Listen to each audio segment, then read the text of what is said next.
Bonjour et bienvenue dans l'atelier de Fanoria. Mes amis, de cette aventure mystique qu'est la découverte de l'art, permettez-moi de vous emporter vers un monde où les lois de la pesanteur s'effacent devant la force de l'amour, où les couleurs chantent plus fort que les voix humaines, où un homme a su transformer la souffrance du monde en symphonie de lumière pure. En cette année 1887, dans le petit bourg de Vitebsk, au cœur de cette Russie juive millénaire, naît un enfant destiné à révolutionner notre vision du monde, Moïse Zakharovitch Chagall, car tel était son nom avant qu'il ne devienne Marc Chagall. Que ce nom résonne dans vos cœurs comme une incantation magique, car cet homme ne fut pas seulement peintre, il fut alchimiste des émotions, traducteur des rêves, protecteur de la tendresse universelle. Imaginez cette scène émouvante. Dans une humble demeure du quartier juif, une mère berce son nouveau-né en fredonnant ses mélodies yiddish qui berceront toute son œuvre future.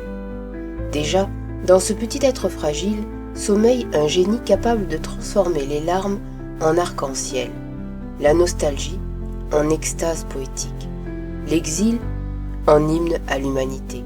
Dès l'enfance, le miracle se manifeste. Ce petit garçon aux yeux rêveurs dessine dans la poussière du ghetto des créatures fantastiques, des ânes qui volent, des violonistes perchés sur les toits, des mariés qui s'élèvent vers les cieux. Ces premières visions annoncent déjà tout l'univers chagallien. Un monde où l'impossible devient évidence, où la poésie transfigure le quotidien, le plus humble. Sa famille, pauvre mais aimante, ne comprend pas cette étrange vocation dans ce milieu orthodoxe. L'art figuratif est suspect, presque blasphématoire. Mais l'enfant persiste, guidé par cette voix intérieure qui lui murmure que sa mission sur Terre sera de révéler la beauté cachée du monde.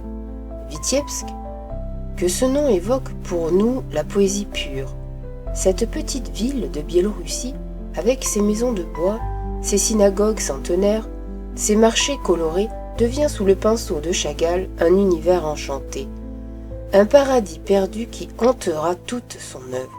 Regardez ses premières toiles où revient les souvenirs d'enfance, la maison bleue, moi et le village, le marchand de bestiaux. Dans ses œuvres miraculeuses, Chagall transforme la réalité la plus prosaïque en conte de fées. Ce n'est plus la pauvreté du ghetto qui apparaît, mais sa richesse spirituelle, sa chaleur humaine, son mystère séculaire. Cette transfiguration du quotidien révèle le génie propre de Chagall, sa capacité à voir l'extraordinaire dans l'ordinaire, le merveilleux dans le familier. Là où d'autres ne verraient que misère sociale, lui découvre une poésie inépuisable. Cette alchimie de l'âme fait de lui l'un des plus grands peintres de la condition humaine. Mais observez surtout comment, dès ses œuvres de jeunesse, s'affirme son langage plastique révolutionnaire. Ses perspectives impossibles, ses couleurs arbitraires, cette géométrie des émotions qui fait fi de toute logique rationnelle.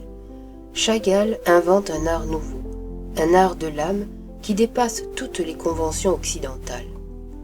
1906, le jeune Moïse entre dans l'atelier du peintre Penn.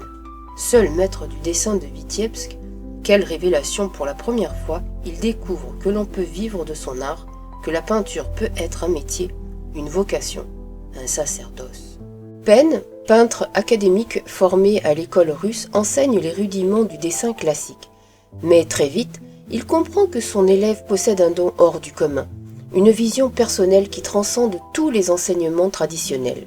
« Vous serez peintre », lui dit-il simplement. Ces mots changent la destinée du jeune homme. Mais déjà, l'élève dépasse le maître. Chagall ne se contente pas de reproduire la réalité. Il la recrée selon sa vision intérieure, la colore de ses émotions, la transforme en langage poétique. Cette approche instinctive de l'art révèle sa nature profonde, un mystique de la peinture, un voyant capable de traduire l'invisible en couleurs. Ses premières leçons marquent le début d'une révolution artistique. Chagall comprend qu'il doit inventer ses propres langues, créer sa propre grammaire plastique, pour exprimer l'inexprimable de l'âme juive et slave. La famille Chagall incarne toute la richesse de la culture juive traditionnelle. Le père marchand de harengs, la mère femme pieuse et énergique, les oncles artisans, les tantes conteuses, chaque membre de cette tribu colorée nourrit l'imagination du futur peintre. Regardez comme ces figures familiales peuplent toute l'œuvre de Chagall. Ce grand-père assis devant sa maison, cette mère qui allume les bougies du sabbat, ce boucher brandissant son couteau, tous deviennent personnages mythiques d'un théâtre éternel, acteurs d'une comédie humaine transfigurée par l'art. Cette fidélité aux origines révèle une caractéristique essentielle de Chagall. Malgré tous ses voyages, malgré sa célébrité mondiale, il demeure à jamais l'enfant de Vitebsk. Cette authenticité préserve son art de tous les snobismes. Il conserve cette fraîcheur émotionnelle qui touche directement le cœur. 1907, Chagall arrive à Saint-Pétersbourg, avec dans ses bagages quelques toiles et une immense soif d'apprendre. Cette métropole éblouissante l'intimide et le fascine. Pour la première fois, il découvre les chefs-d'œuvre de l'art occidental dans les collections de l'Ermitage. L'école impériale des beaux-arts l'accueille froidement. Cet art officiel, compassé, ne comprend rien à la vision du jeune provincial. Ses professeurs tentent de corriger sa maladresse, d'éduquer son mauvais goût. Ils ne comprennent pas qu'il se trouve face à un révolutionnaire de l'art. Heureusement, Chagall rencontre Léon Bakst, décorateur génial des ballets russes. Cet homme exceptionnel reconnaît immédiatement le talent du jeune homme, encourage sa personnalité naissante, le met en contact avec l'avant-garde pétersbourgeoise. Cette rencontre sauve Chagall du conformisme académique. Bakst lui enseigne une leçon essentielle. L'art véritable naît de la sincérité, non de l'imitation. Cette révélation libère définitivement Chagall de toute contrainte extérieure. Désormais, il prendra selon sa vérité intérieure, selon cette voie mystérieuse qui guide sa main. À Saint-Pétersbourg, Chagall découvre les grands maîtres modernes, Cézanne, Gauguin, Van Gogh.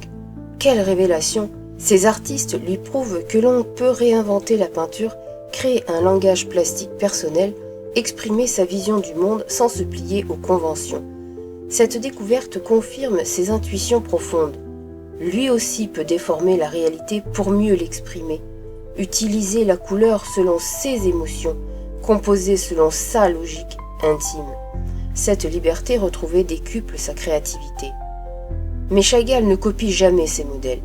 Il s'en inspire pour développer sa propre esthétique, forger son style unique. Cette indépendance d'esprit le préserve de toute influence excessive, maintient l'authenticité de sa vision. 1911, Chagall peint Moi et le village, œuvre fondatrice de son univers pictural. Dans cette toile révolutionnaire, il synthétise toutes ses découvertes esthétiques, exprime pour la première fois sa vision complète du monde. Regardez cette composition géniale. Un visage vert dialogue avec une vache. Des maisons se retournent. Un paysan marche la tête en bas. Cette logique du rêve révolutionne l'art occidental, annonce le surréalisme naissant. Cette œuvre révèle la spécificité du génie chagallien, sa capacité à créer un réalisme magique, un art où le fantastique jaillit du quotidien le plus familier. Cette alchimie poétique fait de lui l'un des grands inventeurs de l'art moderne. 1911, avec une bourse dérisoire en poche, Chagall débarque à Paris, capitale mondiale de l'art moderne. Cette ville lumière va révéler définitivement son génie, lui donner les moyens techniques de sa révolution esthétique. Il s'installe à La Ruche, cette cité d'artistes de Montparnasse où se côtoient tous les créateurs d'avant-garde. Quel laboratoire extraordinaire!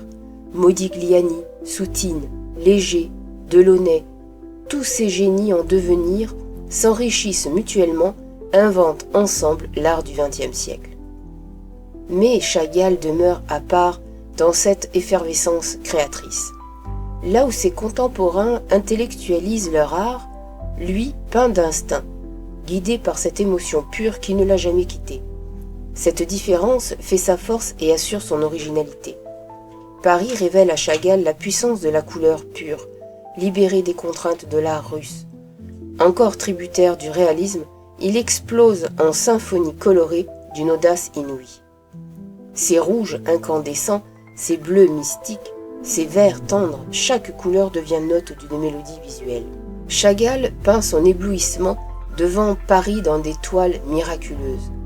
Paris par la fenêtre, la Tour Eiffel, Dimanche. Dans ses œuvres, il confronte sa sensibilité slave aux séductions de la modernité parisienne. Quelle synthèse géniale! Chagall ne renie pas ses origines pour épouser la modernité, il les fusionne dans un art nouveau qui réconcilie tradition et avant-garde, Orient et Occident, rêve et réalité. Cette capacité de synthèse révèle la dimension universelle de son génie. Chagall transcende tous les particularismes pour toucher à l'humain éternel. Cette universalité fait de lui l'un des grands peintres de la fraternité humaine. 1909, dans une rue de Vitebsk, le jeune Chagall croise une adolescente aux yeux noirs. Bella Rosenfeld. Coup de foudre immédiat. Cette rencontre transforme sa vie et révolutionne son art. L'amour devient le thème central de toute son œuvre. Bella n'est pas seulement la femme de sa vie, elle devient sa muse, son inspiration, sa raison de peindre. Toutes ses œuvres les plus célèbres chantent cet amour absolu. L'anniversaire, la promenade, les amoureux en bleu. Regardez ces couples enlacés qui s'élèvent vers le ciel. Ces amoureux défient les lois de la pesanteur par la seule force de leur passion. Chagall invente une iconographie de l'amour d'une poésie inégalée. Ces images hantent désormais notre imaginaire collectif. 1915. Chagall peint l'anniversaire, chef-d'œuvre absolu de la peinture amoureuse. Dans cette toile éblouissante, il transforme un banal anniversaire de mariage en apothéose mystique. Bella tend des fleurs à son époux qui, transporté d'amour, se retourne vers elle dans un élan impossible. Défiant toute logique anatomique, cette déformation expressive traduit l'intensité du sentiment mieux que ne le ferait le plus exact réaliste. Cette œuvre révèle le génie poétique de Chagall, sa capacité à traduire les émotions les plus intimes dans un langage plastique d'une évidence immédiate.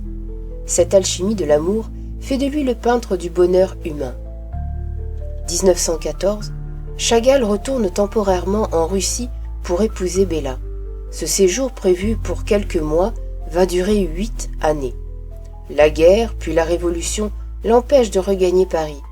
Cette contrainte se transforme en grâce artistique.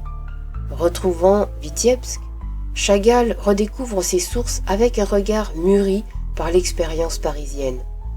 Cette synthèse entre la modernité acquise et la tradition retrouvée donne naissance à ses chefs-d'œuvre absolus. Ces années russes révèlent un Chagall apaisé, réconcilié avec ses origines. L'exil parisien lui avait révélé sa spécificité, le retour au pays natal lui permet de l'approfondir. Cette dialectique de l'éloignement et du retour structure toute son œuvre. Chagall peint sa ville natale avec les yeux de l'amour retrouvé. Dans Au-dessus de Vitebsk, il survole sa cité d'enfance, la contemple avec cette tendresse infinie qui caractérise son regard sur le monde. Cette série de paysages urbains révèle un aspect méconnu de Chagall, sa dimension documentaire. Sous le fantasque apparaît l'ethnographe, le témoin fidèle d'un monde en voie de disparition. Cette dimension testimoniale enrichit considérablement son œuvre. Mais voyez comme la réalité se transfigure sous son pinceau. Ces maisons de bois deviennent palais de contes de fées, ces rues boueuses se muent en avenues célestes. Cette alchimie poétique transforme l'humble en sublime. 1917, la Révolution éclate. Chagall, malgré ses origines bourgeoises, accueille favorablement le mouvement révolutionnaire. Il y voit une chance de démocratiser l'art, de le mettre au service du peuple. Nommé commissaire aux Beaux-Arts de Vitebsk, il tente de révolutionner l'enseignement artistique. Il fonde une école d'art populaire, organise des expositions, décore la ville pour les fêtes révolutionnaires. Cette expérience révèle sa générosité sociale. Mais très vite, les contradictions apparaissent. L'art de Chagall, trop personnel, trop mystique, ne correspond pas au canon du réalisme socialiste naissant. Cette incompréhension le conduit à l'éloignement progressif du mouvement révolutionnaire. Dans ses œuvres de cette période, Chagall affirme son indépendance artistique face aux pressions idéologiques. Le promeneur symbolise cette liberté créatrice qui refuse tous les embrigadements. Cette œuvre révèle sa conception de l'artiste, un être libre, au-dessus des contingences politiques, fidèle uniquement à sa vision intérieure. Cette indépendance d'esprit le sauve de tous les totalitarismes. Cette leçon de liberté créatrice inspire encore les artistes contemporains confrontés aux pressions idéologiques. Chagall enseigne que l'art authentique ne peut servir que lui-même. 1941, la guerre contraint Chagall à l'exil américain. À 54 ans, cet homme qui n'aspirait qu'au bonheur familial doit fuir l'Europe en flammes. Quel déchirement pour cet être enraciné! New York l'accueille comme un maître reconnu. Ses œuvres figurent déjà dans les plus grands musées américains. Mais cette reconnaissance ne console pas de l'exil. Chagall peint sa nostalgie dans des œuvres d'une mélancolie poignante. L'exil révèle la dimension universelle de son art, déraciné de sa terre natale. Chagall découvre que son art parle à tous les hommes, transcende toutes les frontières. Cette universalité console de l'éloignement. En Amérique, Chagall peint la tragédie de son époque, la chute d'Icare, la révolution, la guerre, témoigne de sa sensibilité au malheur du monde. Le peintre du bonheur devient témoin de l'histoire. Ses œuvres révèlent un aspect méconnu de Chagall, sa conscience politique. Sous l'apparente naïveté se cache un homme lucide, sensible aux souffrances de son époque. Cette dimension tragique enrichit considérablement son œuvre. Mais même dans la peinture du malheur, Chagall préserve cette poésie qui le caractérise. Cette tragédie demeure belle, ses désespoirs gardent cette couleur d'espoir qui fait son génie propre. 1944, drame absolu. Bella, l'épouse adorée, meurt brutalement. Chagall s'effondre, cesse de peindre pendant des mois. Comment continuer quand disparaît celle qui donnait sens à l'existence? Cette épreuve révèle l'authenticité de son art amoureux. Bella n'était pas seulement un prétexte pictural, elle était vraiment l'âme de son inspiration. Sa mort laisse un vide irréparable dans l'œuvre chagallienne. Mais, progressivement, Chagall retrouve le courage de peindre. Il transforme sa douleur en hymne à l'amour éternel. Bella, morte, devient plus présente que Bella vivante dans ses toiles. L'art révèle ici sa puissance consolatrice. Chagall peint sa douleur dans des œuvres d'une émotion bouleversante. Autour d'elle évoque la présence spirituelle de Bella dans sa vie quotidienne. Cette œuvre révèle la dimension mystique de son art. Ses peintures de deuil comptent parmi ses créations les plus émouvantes. Chagall y révèle une profondeur spirituelle qui dépasse tous ses contemporains. L'art devient prière, invocation, dialogue avec l'invisible. Cette transfiguration de la douleur révèle la grandeur humaine de Chagall. Cet homme simple, sans prétention philosophique, atteint par la seule sincérité de son émotion au sommet de l'art religieux. 1948, Chagall revient s'installer en France, terre d'adoption de sa maturité artistique. Cette Europe dévastée par la guerre accueille le peintre comme un survivant miraculeux d'un monde disparu. Il s'installe dans le Midi, à Vence, puis à Saint-Paul-de-Vence. Cette lumière méditerranéenne révèle de nouveaux aspects de son génie. Ses couleurs s'apaisent, ses compositions s'harmonisent. L'âge mûr lui apporte la sérénité. Ce retour en Europe marque le début de sa consécration internationale. Les plus grands musées du monde s'arrachent ses œuvres. Cette reconnaissance tardive console de toutes les épreuves passées. La célébrité apporte à Chagall des commandes prestigieuses qui révèlent un aspect nouveau de son génie. L'art monumental, l'Opéra de Paris, le Metropolitan de New York, la cathédrale de Metz, partout son art illumine l'architecture. Ces réalisations monumentales révèlent l'universalité de son inspiration. Chagall dialogue avec tous les arts, toutes les architectures, tous les publics. Cette ouverture fait de lui l'un des grands décorateurs de son époque, mais il préserve toujours sa poésie personnelle dans ses créations collectives. Un plafond de Chagall demeure reconnaissable entre mille. Cette fidélité à soi-même, dans l'adaptation aux contraintes extérieures, révèle la force de sa personnalité. 1964 inaugure le plafond de l'Opéra de Paris. Quelle consécration pour l'ancien étudiant de la Ruche! Cette œuvre monumentale couronne magnifiquement sa carrière parisienne. Dans cette création éblouissante, Chagall synthétise toute l'histoire de l'art lyrique. Mozart et Berlioz, Wagner et Tchaïkovski dansent dans un ballet coloré d'une richesse inouïe. L'art de Chagall rejoint ici l'art total rêvé par les romantiques. Cette réalisation révèle un Chagall maître de tous les langages artistiques. Sa peinture dialogue avec la musique, épouse l'architecture, magnifie la danse. Cette synthèse des arts fait de lui l'un des grands créateurs universels. Dans ces dernières années, Chagall découvre l'art du vitrail. Cette technique millénaire révèle de nouveaux aspects de son génie. Ses créations pour les cathédrales de Reims et Metz, pour la synagogue de Jérusalem, comptent parmi ses chefs-d'œuvre absolus. Le vitrail convient parfaitement au tempérament mystique de Chagall. Cette lumière colorée qui traverse le verre rejoint sa conception de l'art. Révéler l'invisible, transfigurer le quotidien, élever l'âme vers l'absolu. Ses œuvres sacrées révèlent la dimension religieuse de son inspiration. Chagall dialogue avec toutes les spiritualités. Judaïsme de son origine, christianisme de ses terres d'adoption. Cette ouverture œcuménique fait de lui un artiste de la réconciliation universelle. Dans ses vitraux de la cathédrale de Metz, Chagall représente la création du monde selon sa vision personnelle. Cette œuvre magistrale révèle sa conception cosmique de l'art.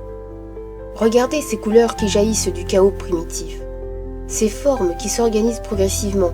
Chagall ne raconte pas seulement la genèse biblique, il révèle la création artistique elle-même, ce mystère pour lequel l'art donne naissance à la beauté. Cette œuvre révèle la dimension démiurgique de l'art chagallien. Comme le créateur biblique, l'artiste organise le chaos, révèle la beauté cachée du monde, transforme les ténèbres en lumière. Les vitraux de la synagogue de l'hôpital Hadassah à Jérusalem marquent le retour de Chagall à ses sources spirituelles. Cette œuvre testamentaire révèle sa fidélité indéfectible à la tradition juive. Dans ses 12 verrières symbolisant les 12 tribus d'Israël, Chagall synthétise toute la spiritualité hébraïque. Chaque couleur évoque une bénédiction, chaque forme raconte une histoire sacrée. L'art rejoint ici la prière pure. Cette fidélité aux origines révèle l'authenticité profonde de Chagall. Malgré sa célébrité mondiale, malgré ses succès dans l'art occidental, il demeure à jamais l'enfant du ghetto de Vitebsk. Cette authenticité fonde sa grandeur universelle. Chagall développe une philosophie artistique d'une simplicité géniale. Pour lui, l'art véritable dépasse toutes les frontières nationales, religieuses, culturelles. La beauté parle à tous les cœurs humains. Cette conception universelliste de l'art influence profondément l'esthétique contemporain. Chagall enseigne que l'authenticité locale peut devenir langage universel. Cette leçon inspire tous les créateurs soucieux de concilier identité et ouverture. Sa réussite internationale prouve la justesse de cette intuition. Parti du particularisme le plus étroit, la culture juive de Vitebsk, il atteint à l'universel le plus large. Cette trajectoire exemplaire console tous les créateurs issus de cultures minoritaires. Chagall révolutionne l'usage de la couleur en peinture. Chez lui, chaque teinte exprime une émotion, raconte un sentiment. Cette approche psychologique de la couleur influence durablement l'art moderne. Ces rouges incandescents disent la passion, ces bleus mystiques évoquent le rêve, ces verts tendres chantent l'espérance. Cette correspondance entre couleur et émotion crée un langage pictural d'une richesse inouïe. L'œuvre de Chagall influence profondément l'art contemporain. Sa liberté chromatique inspire l'expressionnisme abstrait américain. Son réalisme magique annonce le pop art, sa dimension spirituelle nourrit l'art conceptuel. Cette fécondité posthume révèle la richesse inépuisable de son apport artistique. Chaque génération découvre de nouveaux aspects de son génie, puise dans son œuvre des inspirations inédites. Chagall nous enseigne que l'art authentique ne vieillit jamais. Ses créations, nées dans les Stelt de Russie, parlent encore à notre sensibilité contemporaine. Cette permanence révèle qu'il toucha à l'essentiel humain. Dans notre époque de division et de conflit, Chagall nous offre une leçon de réconciliation universelle. Son art transcende toutes les oppositions, Orient et Occident, tradition et modernité, sacré et profane. Cette capacité de synthèse fait de lui l'un des grands artistes de la fraternité humaine. Ses œuvres rassemblent au lieu de diviser, réconcilient au lieu d'opposer. Cette dimension irénique de son art console de bien des désespoirs contemporains. Chagall nous enseigne que l'art peut être instrument de paix, vecteur de compréhension mutuelle. Dans un monde qui semble se fragmenter, son exemple nous rappelle l'unité profonde de l'humanité dans l'émotion esthétique partagée. Regardez autour de vous. Dans tous les continents, ses œuvres touchent les cœurs, émeuvent les âmes, révèlent cette communauté spirituelle qui unit tous les hommes par-delà leurs différences. Cette universalité de l'émotion chagallienne nous console des divisions de notre époque. Chagall fonde une véritable école de la tendresse dans l'art contemporain. Face à la violence et la dureté du monde moderne, il oppose cette douceur inaltérable, cette foi en la bonté humaine qui caractérise toutes ses œuvres. Cette leçon de tendresse inspire encore les artistes d'aujourd'hui. À l'heure où l'art contemporain privilégie souvent les transgressions et la provocation, Chagall nous rappelle que la beauté peut naître de la bonté, que l'art peut consoler autant qu'interroger. Cette dimension consolatrice de son art révèle sa nécessité éternelle. Dans les moments de détresse collective, l'humanité se tourne instinctivement vers ses créateurs qui ont su préserver l'espoir au cœur des ténèbres. Chagall appartient à cette lignée bénie des consolateurs. Dans l'art du XXe siècle, souvent marqué par l'angoisse et la désespérance, Chagall figure d'exception miraculeuse. Il demeure le peintre du bonheur, celui qui ose encore célébrer la joie de vivre, l'amour, l'espérance, cette fidélité au bonheur, malgré toutes les épreuves personnelles et collectives, révèle la grandeur de son caractère. Chagall choisit délibérément l'optimisme, cultive consciemment l'espoir. Ce choix éthique transfigure son art. Cette leçon de bonheur volontaire inspire notre époque désenchantée. Chagall nous prouve que l'art peut être école de joie, invitation au bonheur. Cette mission consolatrice justifie à elle seule sa nécessité éternelle. Dans ces dernières années, Chagall atteint à cette sérénité suprême qui caractérise les grands maîtres en fin de parcours. Le cirque, ses dernières lithographies, ses ultimes peintures révèlent un artiste réconcilié avec lui-même et avec le monde. Cette paix finale console de toutes les angoisses de la maturité. L'art révèle ici sa puissance d'apaisement. Cette sérénité tardive révèle l'authenticité profonde de sa philosophie optimiste. Chagall ne fut pas un naïf ignorant les malheurs du monde, il fut un sage qui choisit délibérément l'espoir contre le désespoir. Le 28 mars 1985, Marc Chagall s'éteint dans sa maison de Saint-Paul-de-Vence, entouré de ses toiles multicolores. Quelle mort paisible pour cet homme qui vécut dans la beauté. Il rejoint Bella dans cet au-delà qu'il a si souvent peint. Cette mort sereine couronne magnifiquement une existence consacrée à l'art. Chagall meurt comme il a vécu, dans la création, environné de beauté, fidèle jusqu'au bout à sa vision poétique du monde. Mais peut-on vraiment parler de mort pour un tel créateur? Ces amoureux continuent de voler dans nos rêves, ces violonistes chantent encore sur les toits de nos mémoires, ces couleurs illuminent toujours nos âmes assombries. Chagall est entré dans cette éternité artistique qui défie la mort physique. L'œuvre de Chagall survit dans le cœur de tous ceux qui ont besoin de beauté pour vivre, l'espoir pour continuer, l'amour pour croire encore en l'humanité. Cette survie spirituelle révèle la dimension prophétique de son art. Dans nos écoles, ces reproductions apprennent aux enfants que la vie peut être belle. Dans nos hôpitaux, ces couleurs consolent les souffrances. Dans nos musées, ces toiles réconcilient les visiteurs avec leur part d'enfance. Cette présence consolatrice révèle la nécessité éternelle de son art. Chaque fois qu'un couple s'aime, il rejoint les amoureux chagalliens dans leur envol vers l'absolu. Chaque fois qu'un artiste a choisi la couleur contre la grisaille, il perpétue l'héritage du maître.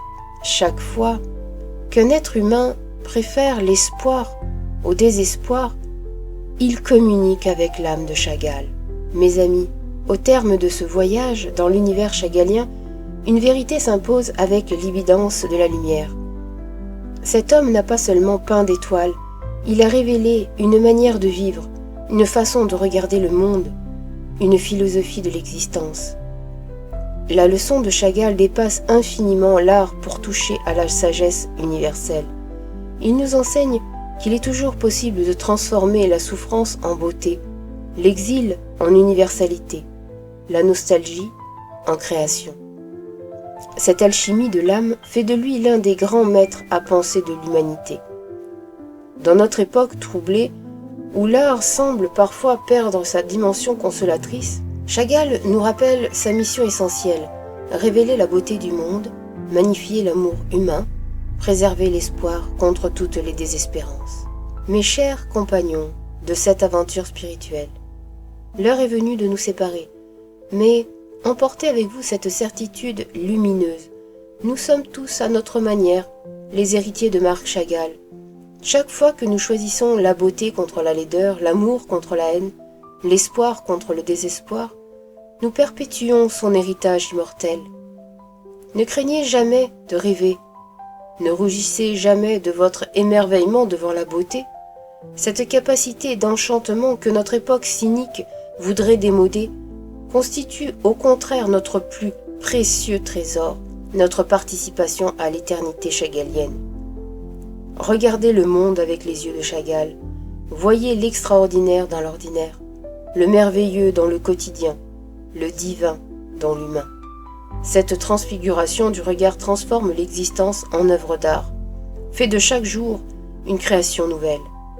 Car Chagall nous lègue ce secret magnifique, l'art véritable garde éternellement sa jeunesse. Ces amoureux qui s'envolent, ces musiciens célestes, ces animaux fantastiques parlent encore à l'enfant qui sommeille en chaque adulte. Cette jeunesse perpétuelle de l'émotion esthétique révèle l'immortalité de l'art authentique. Dans un monde qui vieillit si vite, qui use si rapidement ses nouveautés, l'œuvre de Chagall demeure éternellement fraîche, éternellement neuve. Cette permanence dans le renouvellement révèle qu'il toucha aux sources éternelles de l'émotion humaine. Chagall nous prouve que l'art peut défier le temps, transcender les modes, survivre aux révolutions artistiques et esthétiques. Cette leçon d'éternité console de bien des inquiétudes contemporaines sur l'avenir de la création artistique. Mes amis, en refermant ce voyage initiatique dans l'univers de Chagall, je veux vous laisser sur cette promesse radieuse. Tant qu'il y aura des hommes sur cette terre, il y aura des êtres pour rêver d'amour, d'envol, de transfiguration du quotidien. Et tant qu'il y aura des rêveurs, l'art de Chagall continuera de vivre, de nourrir les âmes, d'illuminer les cœurs. Car au fond, qu'est-ce que Chagall nous enseigne de plus précieux? Cette vérité simple et révolutionnaire. La vie peut être belle. Malgré toutes ces épreuves, malgré toutes ces souffrances, l'existence humaine recèle des trésors de bonheur, d'amour, de beauté. Il suffit de savoir les voir, de savoir les révéler, de savoir les partager. Cette révolution de la beauté cachée du monde constitue la mission éternelle de l'art véritable. Chagall l'accomplit avec une maîtrise et une générosité qui le place au panthéon des grands consolateurs de l'humanité. Regardez là-haut, dans le ciel de nos rêves, ils continuent de voler, les amoureux de Chagall. Leur étreinte défie toujours la pesanteur, leur baiser illumine encore nos nuits, leur envol nous rappelle que l'amour peut tout surmonter, tout transfigurer, tout sublimer. Ces couples éternels nous tendent les mains, nous invitent à les rejoindre dans leur danse cosmique, car nous sommes tous, peu ou prou, des amoureux chagalliens, des êtres qui rêvent de s'élever au-dessus de la condition commune, de toucher à l'absolu par la force du sentiment. Cette invitation perpétuelle à l'envol constitue le message ultime de Chagall. Il nous rappelle que nous ne sommes pas condamnés à ramper, nous pouvons voler. Il suffit d'aimer assez fort, de rêver assez haut, de croire assez profondément en la beauté du monde et en la noblesse de l'âme humaine. Que vive Chagall dans nos cœurs, que vive l'amour qui fait voler, que vive l'art qui transfigure la vie en beauté éternelle. Que son exemple nous inspire à jamais dans notre quête de lumière et d'espérance. Dans chaque couleur de Chagall vibre l'espoir indestructible de l'humanité, et dans chaque envol de ses amoureux résonne la promesse éternelle que la beauté triomphera toujours de la laideur, l'amour de la haine, la lumière des ténèbres. Et moi je vous dis, à bientôt.